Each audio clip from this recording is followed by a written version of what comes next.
2010 বিশ্বকাপের সেই জাদুকরী অক্টোপাস বলের কথা মনে আছে, যে একের পর এক ম্যাচের নিখুঁত ভবিষ্যৎবাণী করে কাঁপিয়ে দিয়েছিল পুরো ফুটবল বিশ্বকে। দীর্ঘ 16 বছর পর 2026 বিশ্বকাপে ঠিক তেমনই এক রোমাঞ্চকর স্মৃতি ফিরিয়ে আনতে মাঠের বাইরে হাজির হয়েছে এক নতুন ভবিষ্যৎ বক্তা। তবে এবার কোনো নিরীহ অক্টোপাস নয়, সরাসরি সমুদ্রের ত্রাস এক হিংস্র হাঙর।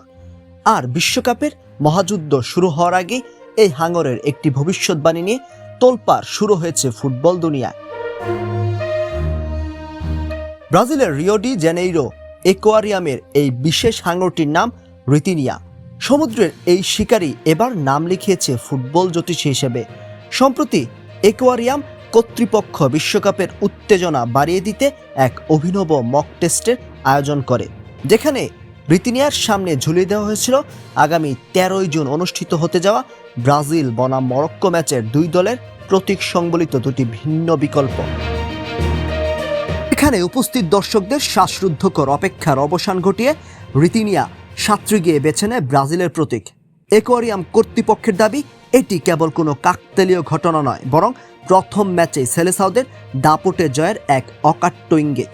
হাঙরের এই রায় মুহূর্তেই ভাইরাল হয়ে গেছে সামাজিক যোগাযোগ মাধ্যমে, যা ব্রাজিলিয়ান সমর্থকদের মাঝে বয়ে এনেছে বাঁধ ভাঙা উল্লাস। তবে ব্রাজিলের জন্য এই ম্যাচটি কিন্তু মোটেও সহজ হবে না। কাতার বিশ্বকাপে রূপকথা লেখা মরক্কো সাম্প্রতিক বছরগুলোতে বিশ্ব ফুটবলে নিজেদের এক পরাশক্তি হিসেবে প্রমাণ করেছে। রক্ষণভাগের ইস্পাত কঠিন দেয়াল আর কাউন্টার অ্যাটাকের ধার দিয়ে যে কোনো বড় দলকে ঘুরিয়ে দেওয়ার সামর্থ্য আছে তাদের। ফলে 13 জুনের এই হাই ভোল্টেজ ম্যাচটিকে গ্রুপ পর্বের অন্যতম সেরা ও আকর্ষণীয় লড়াই হিসেবে দেখা হচ্ছে। মাঠে নেইমার ও ভিনিসিয়াসরা মরক্কোর দুর্গ ভাঙতে পারবেন কিনা তার সময় বলে দেবে।